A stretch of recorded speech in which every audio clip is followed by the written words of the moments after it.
Amigos queridos, nesta manhã de luz em nossas vidas, aos clarões fortes do brilho do sol, embalados pela brisa leve que o vento traz, mergulhados nesta natureza que nos alberga o Espírito. Nesta hora, Senhor, te buscamos para sentir-te a presença em nossas vidas. Sê conosco, Senhor Jesus, bom e amado Mestre. Embala os nossos sentimentos mais purificados nas vibrações suaves do seu amor.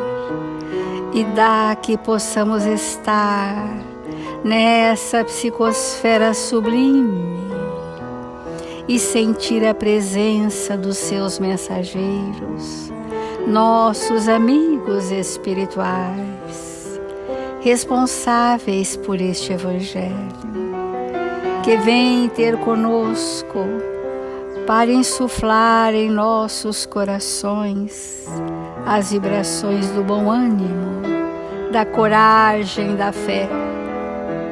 Abençoa-nos, Senhor, para que sob a sua tutela maior possamos estar. E estende a vossa misericórdia a todos os nossos irmãos do caminho. Onde quer que haja dor, possam haver corações amigos, trabalhando e servindo em seu nome. Assim, Mestre querido e bom, em seu nome e em nome dos bons espíritos que aqui se encontram, iniciamos as reflexões do seu Evangelho nesta manhã. Obrigada, Senhor Jesus. Obrigada, amigos queridos, e que assim seja.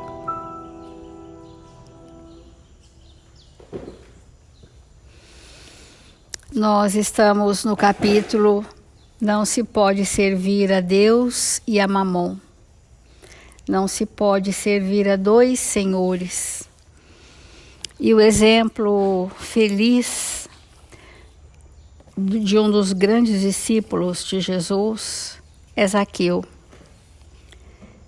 Zaqueu, como temos falado há alguns dias, sendo um homem publicano, ele cumpria rigorosamente as leis de Moisés e as leis sociais, os usos e costumes daquela época. Ele já era um espírito dotado de bondade para abastecer o seu próximo. E diante da sua consciência, ele já realizava o que ele entendia ser o bem. E ele então beneficiou os funcionários das suas glebas para que pudesse oportunizar a lei do trabalho a todos, a dignidade a todos. Mas nem por isso ele estava feliz. Porque Zaqueu já era um espírito em conflito com aquilo que o judaísmo proclamava, ainda dentro das acanhadas condições em que se apresentava, e um chamamento íntimo. Acordava aquele espírito que até então estava entorpecido pelo materialismo. E quando veio a notícia de Jesus na terra, ele ficou profundamente tocado e passou a buscar esse Messias. E essa busca não era uma busca externa, era um chamamento íntimo, porque no fundo ele sentia que ao encontrar-se com Jesus, a sua vida se modificaria radicalmente. E assim foi, quando tendo recebido Jesus em sua casa, o recebeu em seu coração. E Jesus deixou marcas indeléveis naquele coração de um homem que estava em conflito entre as leis dos homens e a lei de Deus. e motivado a seguir Jesus, continuou com o seu trabalho que beneficiava a muitos, mas se despojou daquilo que o prendia à retaguarda da sua evolução para um porvir de luzes. Nós trouxemos um trecho do livro da Ivone Pereira, Ressurreição e Vida, que vai nos mostrar o que aconteceu com Zaqueu, segundo ele próprio, assim que Jesus retorna ao mundo espiritual. E vamos hoje refletir sobre o encontro de Zaqueu com Pedro. Nós vamos dizer assim: Leão Tolstói passou um período no mundo espiritual, esse grande escritor que trazia a dramaturgia muito viva no seu campo psíquico. Passou um período de ensimesmamento e profundas reflexões. E ele então segue uma intuição, um fluxo inspirativo e vai se encontrar num ambiente espiritual descrito assim: vi-me perdido em campo azul pálido, lucilante de uma aurora cujo esplendor matizava de doces coloridos a região imensa. Esse é o estilo, né? Desse espetacular espírito. E então ele sentou-se meditativo, tentando contemplar algo que eu era impotente para também distinguir. Entrevi um vulto atraente cujo aspecto me surpreendeu. Dir-se-ia encontrar-me em presença de um daqueles discípulos do Nazareno, daqueles que no anonimato o seguiam em suas idas e vindas pelos caminhos, pelas planícies, por onde ele peregrinava. Então, a primeira cena que ele viu foi um espírito, à época dos nazarenos, que estava reunido com outros tantos espíritos que o circundavam, num ambiente de um azul suave, que o atraiu, e ele então foi se aproximando. Aproximei-me de mansinho do grupo, discreto, mas curioso. E me considerei discípulo daquele provável mestre como os outros que o rodeavam. E então, ao se aproximar desse grupo, ele se sentiu acolhido, porque é um vetor atrativo, que nós vamos chamar de leis de afinidade. Aquele vetor atrativo, você entra naquele grupo, ninguém questiona, todo mundo te acolhe, porque você faz parte daquele conjunto de espíritos. Então, retornaremos a qualquer momento para a nova experimentação terrena, mestre Zaqueu. Então, ele estava com um grupo de espíritos que iam logo reencarnar. E Zaqueu estava preparando. E esse grupo disse para Zaqueu: fala-nos de ti mesmo, dos tempos apostólicos, das pregações do Nazareno, expondo a sua boa nova. E então, olha que interessante, quando Zaqueu vai trazer a sua experiência à época de Jesus, como todos os espíritos que trazem vivas forças de experiências, ele plasma um cenário da época dele com Jesus, e estes espíritos que iriam brevemente reencarnar se mantam naquela vibração. As lições salvadoras que sabes contar à guisa de reminiscências levadas desse plano espiritual em que nos encontramos.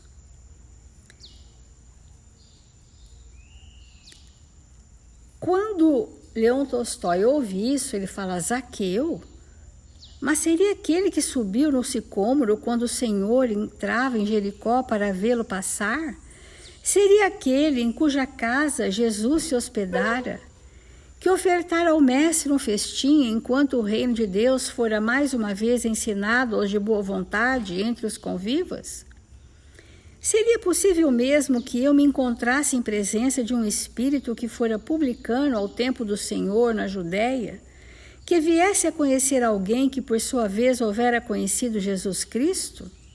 Ele faz essa profunda reflexão. E então ele foi se aproximando mais, e ele foi sentindo que ele estava sendo bem-vindo, sentava-se entre todos confiante, como se compartilhasse benefícios da casa paterna entre irmãos. E aí então ele percebeu que isso são as leis da afinidade. Olhei-o àquele a quem haviam chamado Zaqueu, como ele era percebido agora no mundo espiritual. Semblante sereno, bondoso, enternecido, ainda jovem. Olhos cintilantes e perscrutadores, como alimentados por uma resolução invencível. Lábios finos, queixo estirado, com pequena barba negra em ponta, recordando o característico fisionômico dos varões judaicos. Então, mesmo em perispírito, Zaqueu não abriu mão das suas características enquanto nazareno. Tez alva, sobrancelhas espessas, mãos pequenas, pequena estatura. Enfim, ele estava vestido à moda dos nazarenos, mas já tinha uma cintilação, porque as vestes são perispiríticas, não são do corpo físico, né? Predominantemente um azul, mas ele tinha uma cintilação, ele já tinha o brilho, e o brilho do espírito é sempre próprio da construção moral dos seus sentimentos. É isso que dá para o espírito esse brilho. Então, quando Zaqueu começa a contar, é como se todos ali pudessem fazer uma regressão às memórias passadas ao tempo de Jesus. Então, nós já sabemos, segundo Lucas, que ele era um admirador incondicional de Jesus, dotado de inclinações generosas a serviço do próximo, desejando repartir entre a pobreza e a sua fortuna, que tinha um desinteresse raro para aquela época. Enfim, toda aquela história que temos aqui dissertado todos esses dias caracterizava Zaqueu.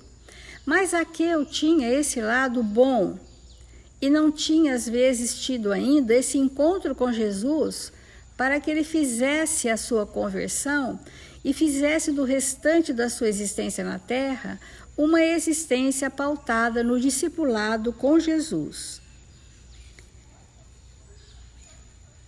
E o mais importante desse encontro do Leão Tolstói com Zaqueu está aqui. A bondade do mestre Galileu, honrando-me com uma visita e uma refeição em minha casa, eu, um renegado pela sociedade, porque um publicano, tocou-me para sempre o coração, meus amados. Ele compreendeu as minhas necessidades morais de estímulo para o bem. Foi isso que Jesus fez, né? O meu aflitivo desejo de ser bom penetrou com sua solicitude inesquecível os mais remotos escaninhos do meu ser moral. Contornou com seu amor de arcanjo todas as aspirações do meu espírito filho de Deus, que sofria por algo sublime que lhe aclarasse as ações. E conquistou-me assim por toda a consumação dos séculos. Nós vamos refletir aqui que Jesus socorria a necessidade do espírito, não da época, dos costumes, do povo, das leis dos homens. Ele socorria a intimidade, porque percebia essa necessidade. E tudo que Zaqueu registrou não foi meramente uma visita de Jesus à sua casa física, foi o encontro de Jesus com as suas necessidades morais. esse estado aflitivo. E depois que Jesus se foi para o mundo espiritual, ele diz assim: Zaqueu, muito sofri e chorei quando esse mestre foi levantado no suplício da cruz. Não, eu não o abandonei jamais, desde aquele dia em que passou por Jericó, segui-o. E o pouco que ainda viveu depois disso, teve-me em suas pegadas para ouvi-lo e admirá-lo. E passou então Zaqueu a buscar Jesus, a estar com Jesus onde ele estivesse, para absorver das páginas vivas do Evangelho de Jesus as lições que iriam penetrar profundamente para sempre. E a partir do momento que ele ouviu o chamamento de Jesus, desce, ele nunca mais se escondeu de ninguém, do povo, do público, das autoridades. Nunca mais ele receou ser censurado ou preso, nunca mais teve preconceitos, e tampouco se importunou com a vigilância extremada dos tiranos de Roma. Ele se libertou das opiniões do mundo, porque ele se sentia livre nas suas necessidades.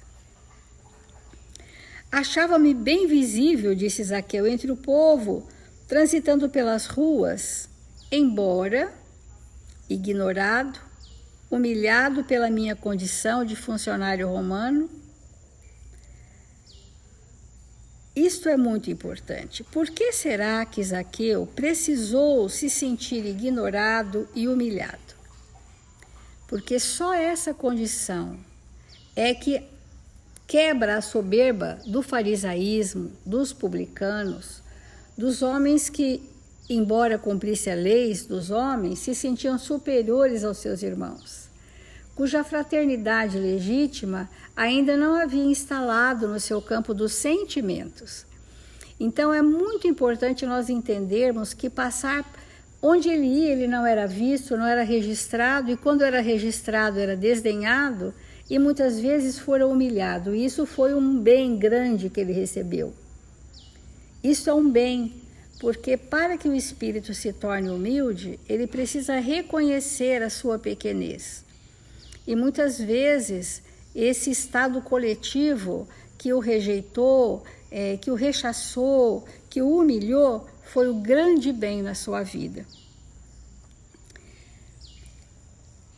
Então, diz aqui, inconsolável por sua ausência e sentindo em mim um vazio aterrorador, meu recurso para não desesperar ante a saudade e o pesar pelo desaparecimento desse amigo incomparável, ele fez referência quando Jesus já havia voltado ao mundo espiritual. O que Zaqueu fez? Ele teve um movimento, ele teve uma iniciativa. Foi a Betânia quantas vezes? Tentei tornar-me assíduo da granja de Lázaro e de tão gratas recordações. Mas mesmo ali, na granja de Lázaro, com Maria, ainda assim ele não sentia que ele estava buscando o que ele precisava. Aí visitei Pedro, esperando consolar a minha grande dor, ouvindo dissertar sobre aquele que se fora do alto do Calvário, com a eloquência com que sempre soube arrebatar as multidões.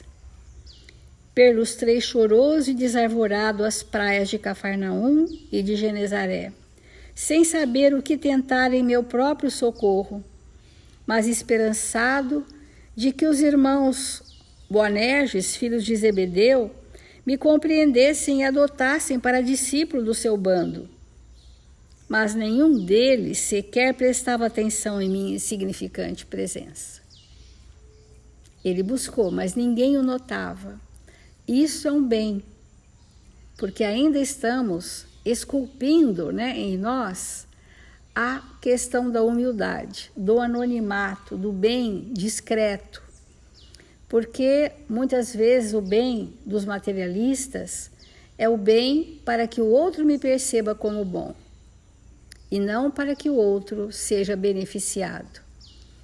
Então ele estava saindo desse estado que o outro o percebesse como bom. Quando ele esteve com Jesus, ele quis que Jesus o percebesse como bom. Quando ele disse: olha, Senhor, eu dou metade da minha fortuna, eu devolvo o quádruplo, eu beneficio, olha como eu sou bom. Então, ele vai sair desse engano para entrar num estado de maior humildade, porque os apóstolos de Jesus não o convidaram de pronto para ser um discípulo, porque não me olhavam, não me viam, e eu temia importuná-los, diz Zaqueu, dirigindo-lhes a palavra. Eram tantos os pretendentes ao aprendizado do amor ao redor deles, quer dizer, muitos queriam ser os discípulos, os seguidores de Jesus. Eles tinham tantas preocupações, preparando-se chocados para o heróico apostolado. E como eu era publicano, um mal visto cobrador de imposto da alfândega romana, convenci-me erroneamente de que era por isso que não me recebiam. Vocês vejam que o preconceito do Zaqueu era dele mesmo, ele mesmo se julgava inferior, ele mesmo se julgava desprezível, porque em termos consciencial o conflito não estava resolvido. Ele pensava ser possível servir aos homens e servir a Deus. Ele pensava ser possível, num primeiro momento, estar materialista e ser bom perante os olhos do Senhor. E a grande maioria da humanidade acha que é possível essa conciliação de ser do mundo e ser de Deus ao mesmo tempo, que é diferente de dizer estar no mundo, cumprindo as responsabilidades morais, sociais que nós temos com o mundo e estarmos servindo a Deus. São conceitos absolutamente diferentes. Estar no mundo sem ser do mundo, sem ser escravo do mundo. Mas a humanidade ainda caminha com essa divisão interna de que é possível conciliar as duas coisas. E é nesse momento que ele pensa que erroneamente era por isso que não o recebiam, não obstante saber que entre os 12 principais havia também um publicano, o qual fora diretamente convidado pelo Nazareno. Porque quando Jesus foi à coletoria convidar Levi, Levi era um coletor de impostos, era um publicano, e Jesus o convida. Então não era por isso. Percebi, recolhi-me então a minha mágoa imensa, sem todavia deixar de seguir discretamente os apóstolos, orando para que não tardasse o socorro a vir. Fortalecer a fé e a esperança que eu depositava naquele reino de Deus que havia de vir.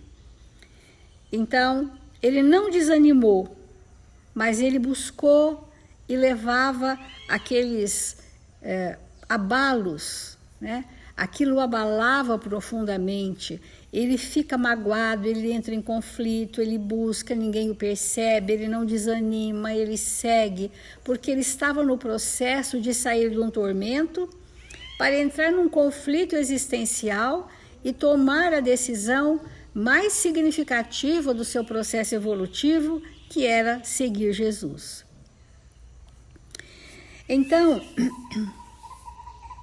continuava percebendo aquele amor que um dia não me diminuiria em visitar minha casa. Sentar-se à minha mesa e repousar sobre meu teto continuava incentivando-me. O que é que ele registrou no campo mental dele? Ele registrou que Jesus o respeitou, que Jesus o amou, que Jesus o libertou da ganga daqueles pensamentos equivocados. Então, para a gente poder refletir hoje, né, nesse momento, né, nós vamos trazer para nós a história de Zaqueu. Em que tempo nós estamos em relação ao materialismo e à espiritualização da existência? Em que tempo? Nós queremos servir Jesus? estamos dispostos a nos despojarmos dessa carapaça densificada que trazemos em nosso perispírito? Nós precisamos ser chamados consciencialmente, porque ninguém nos chamará. Nós ouviremos na acústica da alma um chamado que já existiu. Jesus já havia chamado Zaqueu quando disse: desce e venha realizar o que você precisa realizar.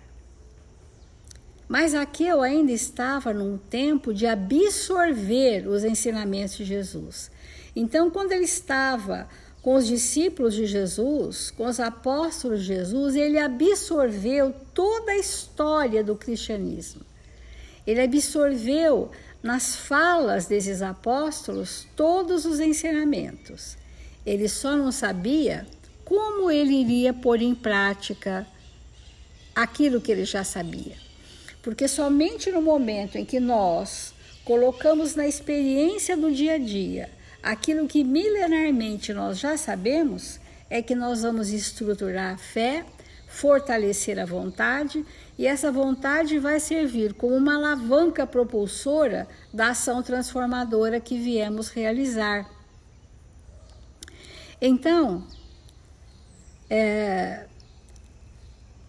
Zaqueu se despojou cada vez mais, se sentiu livre, se sentiu pleno.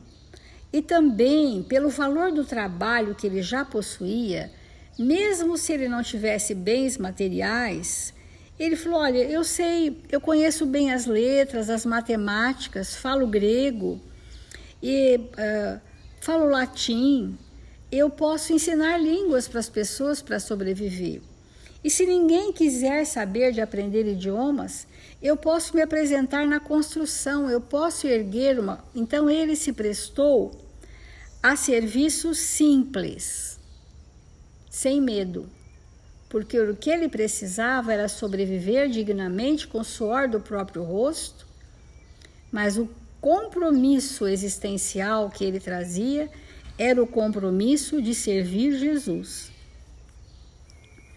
Então nós vamos ficar por aqui para entender que o valor de Zaqueu era o valor do trabalho, tanto que ele promovia trabalho para muitas famílias. Ele trazia um conflito existencial, porque naquela existência ele encontraria Jesus, e encontrou, e foi um divisor de águas. A partir daí, ele começou a absorver das verdades de vida eterna, se fortalecer como espírito, para que ele pudesse vir a ser o grande servidor que é, o espírito luminoso que está nesse momento, dizendo para nós que nós já estamos num tempo que vamos precisar escolher entre servir a Deus ou a Mamon. E isto é o uso do nosso livre-arbítrio, regido pela nossa consciência. Reflitamos.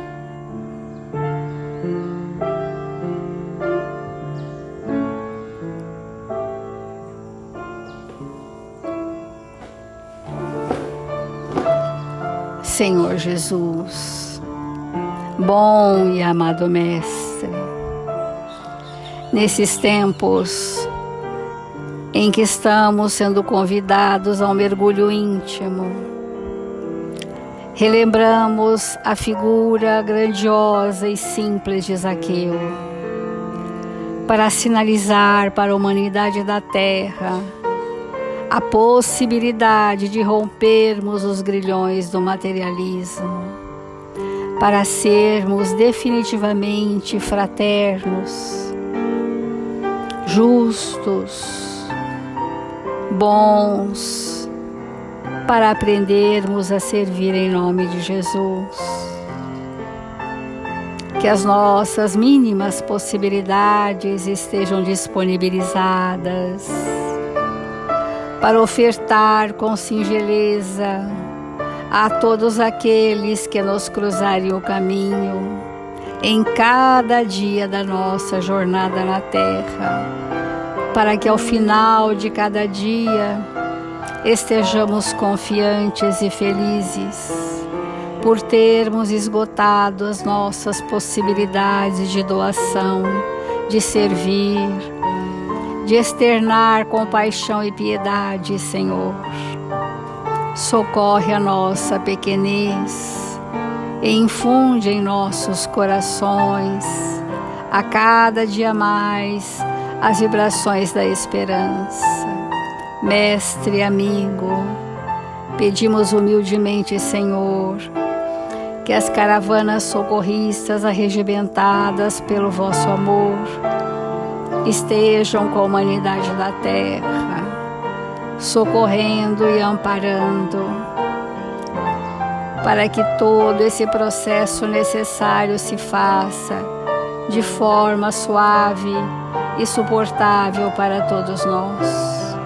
Nós confiamos, Senhor, no amparo generoso destes amigos espirituais, aos quais nos entregamos nesta hora, para dizer tão somente, Senhor, obrigado, Mestre, por tudo que a vida nos oferece. Assim, amigos queridos, que todos os nossos irmãos registrados em nossos cadernos de vibrações sejam visitados, socorridos e amparados. Obrigada, amigos. Obrigada, Senhor.